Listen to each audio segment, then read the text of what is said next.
Strawweight bout between Sam Hughes and I think it's Jaqueline Amorim. Minus 225 for Jaqueline, plus 225 for Sam Hughes. Over under 2.5 rounds, minus 133 for the over, plus 133 for the under. The undefeated Jaqueline Amorim, and she's got all first round finishes. And we talked a little bit before the show. I think you're I don't know, do you like Sam Hughes, or are you just kind of women's MMA in it and saying it's a debuting fighter? I like the women's MMA dogs recently. Is that what you're thinking? Yeah, it's a little of both here because, I mean, all first round finishes basically makes me really nervous for a girl coming into the UFC fighting, somewhat of a UFC vet in Sam Hughes. Because if you can't get her out of there in the first round, then what happens? Like, we have no idea what she looks like in round 2 or 3. And Sam Hughes is skilled enough and fought girls that I think are better than Jaqueline here. And Jaqueline is obviously going to want to get this thing down to the ground. She's had success in her fights at the lower level promotions, but if you watch her, man, she's not she shoots her takedowns a little weird. Like, they're not really explosive. She's more just stronger than her opponents and can drag you down. And Sam Hughes gets taken down, but if she can just survive that first round, man, I think Sam Hughes comes on strong, pieces her up on the feet. If Jaqueline can't get the takedowns, I think from the jump, I mean, if Sam Hughes stuffs that first takedown, I think you see a huge confidence dip in Jaqueline here, and then Sam Hughes is going to have a pretty good shot to win as a live dog. I just can't do it anymore. I can't put my money on these UFC debuting women, especially ones that have never been past the first round. Because at the end of the day, she's fought in LFA and was the LFA champ, but this is a different level, and it always will be, in my opinion. Get to the UFC, it's a pay-per-view card. It just doesn't, it's not a recipe for me to hammer a favorite here or put her in a parlay. So watch out for Sam Hughes, especially if this fight goes past the first round and Sam Hughes loses that first round. I would definitely hammer Sam Hughes as a live dog on the live odds.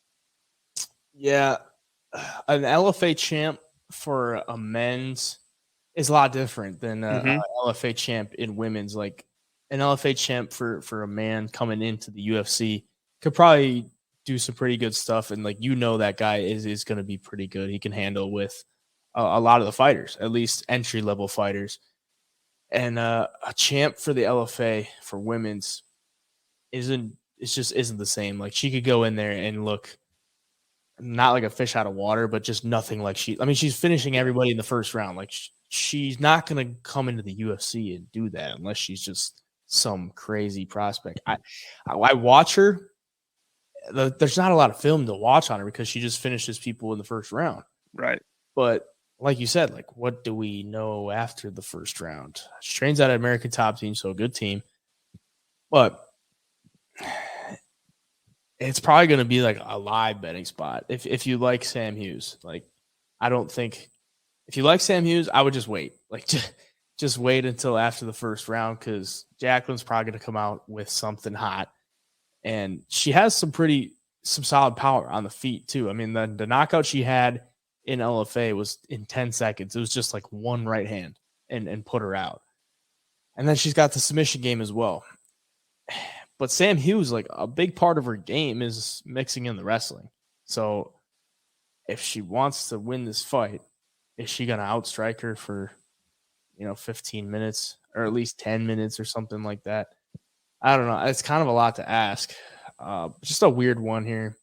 I would maybe look at Amorim inside the distance or something, because if this fight does make it to round 2, we don't know what she looks like.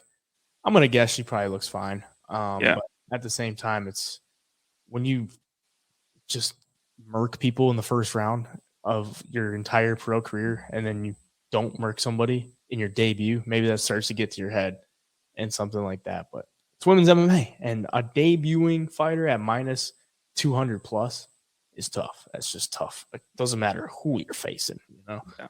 So I agree with you. Yeah, it's just that confidence thing too. You're making your debut on the first fight of UFC 287, under the bright lights, the biggest stage in all of combat sports, and then mix that in with the pressure that shit, everybody knows I finished all of my fights in the first round. I got to go out and do it here too. And then Sam Hughes stuffs a takedown, and then you think, oh shit, like what I get myself into type of thing. I just feel like we've seen that before. I think we saw it with Juliana Miller not long ago, making her UFC debut, official UFC debut. She couldn't get that takedown or get her hands on Hardy, and it was downhill fast. So you just never know, man. And if it goes to the judges' scorecards, I feel like in women's MMA, you want to be holding that dog ticket. Oh yeah, that is for sure. Sam Page could pull off the underdog ticket there. So